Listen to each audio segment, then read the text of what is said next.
Hola, ¿qué tal? Bienvenido al canal, soy Iván y en este vídeo te voy a hablar sobre la regla de los 2 meses. Esta regla principalmente se aplica en España y consiste o tiene como objetivo intentar evitar ciertas distorsiones a la hora de declarar nuestras pérdidas o ganancias. En este vídeo te voy a explicar no solo qué es la regla de los 2 meses, sino también cómo se aplica, cómo puedes evitarla y te voy a dar algunos tips o trucos para que puedas aprovecharlo en tu beneficio y así puedas optimar tu parte fiscal de una forma más eficiente para que obtengas un mejor resultado a medio y largo plazo. Lo primero, antes de nada, es saber qué es la regla de los 2 meses. Básicamente, la regla de los 2 meses lo que nos dice es que no podemos volver a invertir en ningún activo financiero, en el mismo activo financiero, transcurrido 2 meses si ese activo financiero queremos declararlo, es decir, tanto las pérdidas como las ganancias queremos incluirlas en nuestra declaración de la renta. Es decir, que si nosotros, por ejemplo, hemos vendido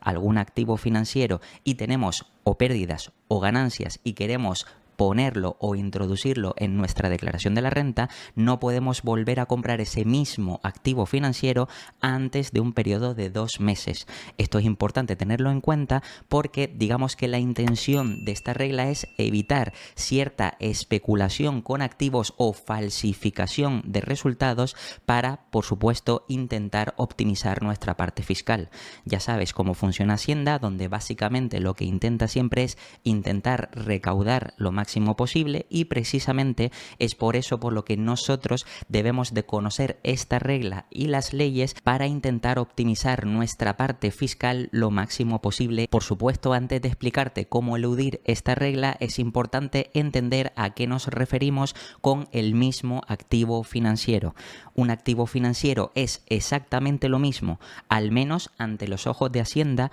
si tiene o comparte el mismo código ISIN. El código ISIN es básicamente un código internacional donde cada activo financiero, es decir, materias primas, acciones, bonos, ETFs, etcétera, tienen un único código ISIN, es decir, un código internacional que es válido para todos los países del mundo, donde nos dice que ese activo es exactamente ese activo y no hay otro igual. Por tanto, se considera que nosotros estaríamos invirtiendo en ese mismo activo financiero. Por ejemplo, si compramos Meta, que te lo voy a poner en pantalla, con el código ISIN correspondiente a Meta, pues si volvemos a comprar antes de 2 meses otra vez Meta con ese mismo código ISIN, básicamente no podríamos incluir las ganancias o pérdidas en nuestra declaración de la renta. Aquí es donde ya podemos aplicar conocimientos para intentar optimizar nuestra parte fiscal gracias a esta definición, y es que básicamente no podemos invertir en el mismo producto antes de 2 meses, pero eso no quiere decir que no podamos invertir en un producto financiero que en el que esté incluido este producto o este activo financiero. Dicho de otra manera, hay varios trucos o tips que te voy a explicar ahora donde realmente podríamos saltarnos esta regla de los 2 meses e invertir en ese mismo activo financiero de una forma diferente antes de ese periodo de los 2 meses. Y esto puede ser interesante porque, por ejemplo, ya en el momento en el que te estoy grabando este vídeo,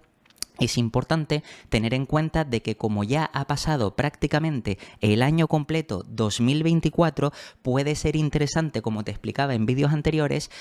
digamos que computarnos pérdidas de activos para luego más adelante que esas pérdidas compensen con posibles ganancias. Entonces a nosotros nos podría interesar vender algunas acciones, por ejemplo, con pérdidas para luego, si nos sigue interesando la empresa, volver a comprarla, pero obviamente tendríamos que esperar 2 meses. Imagínate que, por ejemplo, tienes la acción de Meta en cartera y yo en este vídeo que te lo estoy grabando para sacarlo a principios del año 2025, imagínate que a finales de 2024 has vendido Meta con una pérdida de 2.000 euros, por ejemplo el día 25. Pues eso quiere decir que 2 meses después, es decir, del 25 de diciembre, 25 de enero, 25 de febrero, hasta el 25 de febrero no podrías volver a comprar Meta si obviamente en la declaración de la renta quieres incluir esa pérdida que has tenido con Meta. Sin embargo, aquí es donde existen algunas alternativas que te voy a explicar,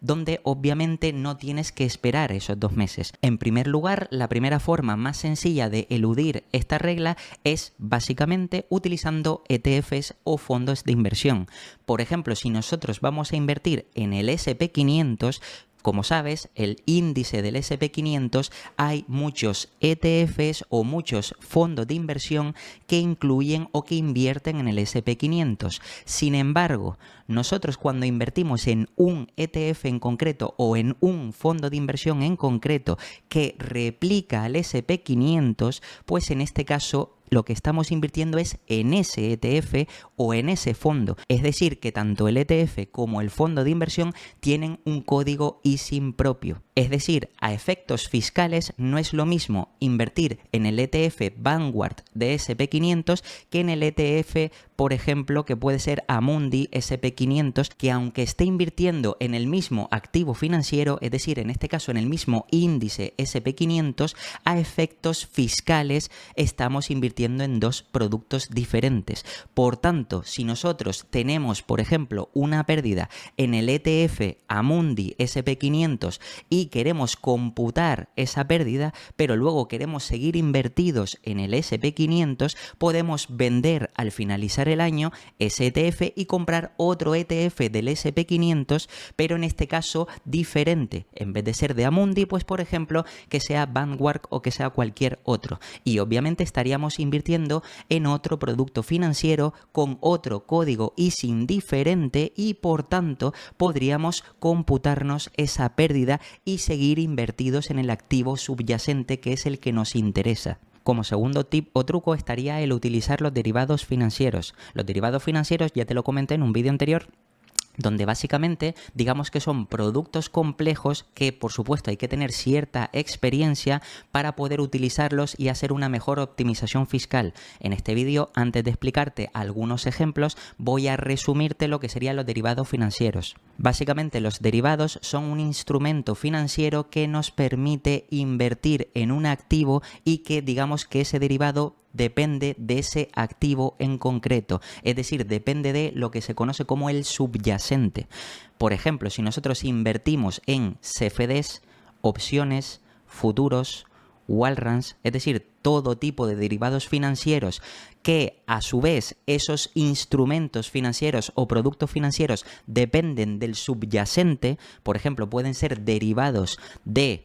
índices como el S&P 500, de materias primas, de acciones, de bonos. Entonces no estamos invirtiendo directamente en el activo financiero, bonos, acciones, índices, etcétera, sino estamos invirtiendo en un producto financiero, es decir, un derivado que depende del subyacente. Por tanto, al no invertir directamente en ese activo financiero, no estaría compartiendo el mismo código ISIN y por tanto, esto quiere decir que podríamos mantener la operación durante una duración determinada y seguir invertidos a la misma vez que intentamos hacer una mejor optimización fiscal vendiendo algún activo financiero, por ejemplo, con pérdidas para poder computarla en la próxima declaración de la renta. Por ejemplo, si decidieras utilizar un CFD o contrato por diferencia, que es un tipo de derivado financiero, pues obviamente ese derivado donde estamos invirtiendo no es en el activo subyacente, sino es en el CFD. Por tanto, no comparte el mismo código ISIN y por tanto no estamos volviendo a invertir en el mismo activo financiero.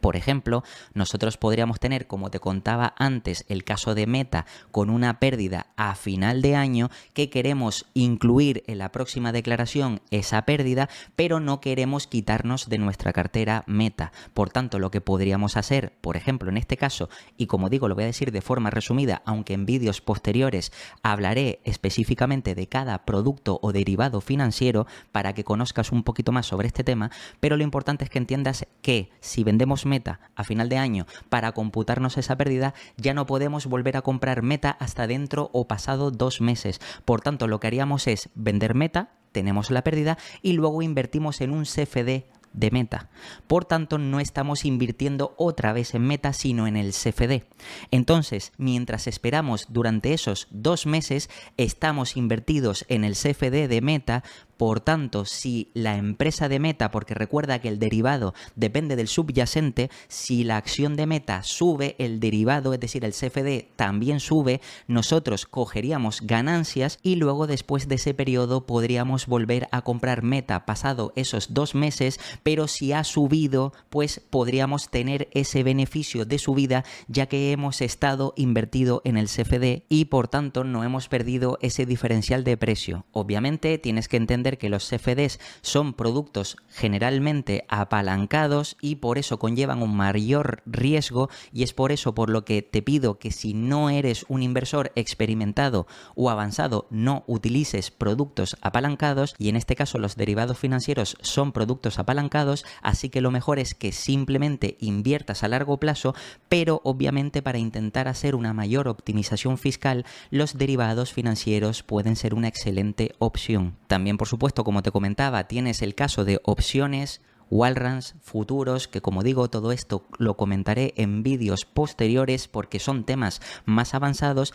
pero en este vídeo quería dar una pequeña introducción para que más o menos conozcas que existe la posibilidad de optimizar o hacer optimizaciones fiscales gracias a los derivados financieros, y lo importante es que gracias a estos productos podríamos atribuirnos una pérdida, seguir invertidos en el activo, no perder una posible rentabilidad por desfase de precio y seguir invertidos a largo plazo. Antes de concluir con el vídeo, me gustaría hacerte una serie de advertencias y consideraciones que creo que deberías de tener en cuenta. Lo primero, entiende que todo esto es para hacer optimizaciones fiscales. Si eres un inversor principiante o novato, lo importante es que te centres en invertir en empresas de mucha calidad. Es decir, intenta comprender los negocios que hay detrás para invertir de una forma más segura, que sepas que esa empresa a largo plazo lo va a hacer bien y obviamente así te quitas preocupaciones. Ahora bien, si eres un inversor que ya tienes un nivel más intermedio o avanzado y quieres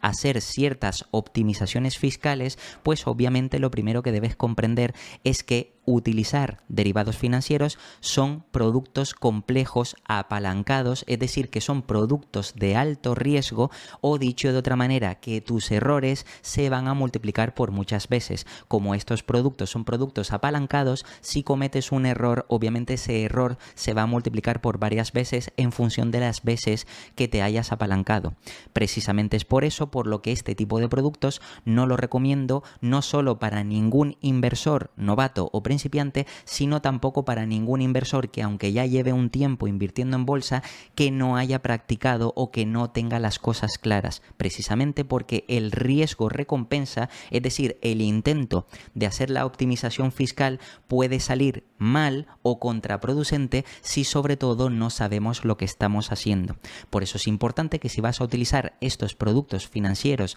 de alto riesgo, seas consciente y no te lances sin previamente saber lo que estás haciendo. Como segundo punto o consideración que deberías de tener en cuenta es el apartado fiscal. Si por ejemplo eres un inversor que vas a largo plazo y que generalmente no haces muchas ventas a lo largo del año, es decir, no generas ni ganancias ni pérdidas porque no estás vendiendo tus activos, es decir, tus acciones, tu materia prima, tus bonos, lo que sea, pues obviamente no vas a generar ni ganancias ni pérdidas y por tanto no habría que hacer una mayor optimización fiscal. Por contrapartida, si eres un inversor que sí estás cambiando constantemente de cartera, pues sí puede ser más atractivo intentar hacer esa optimización fiscal, pero sobre todo intentar hacerla de una forma más sencilla. Por ejemplo, lo que te comentaba, cambiando de ISIN, por ejemplo, si estás invertido en un ETF, pues cambiar a otro ETF es mucho más sencillo que ponerte a utilizar los derivados financieros, que son más complejos y que son necesarios que los comprendas,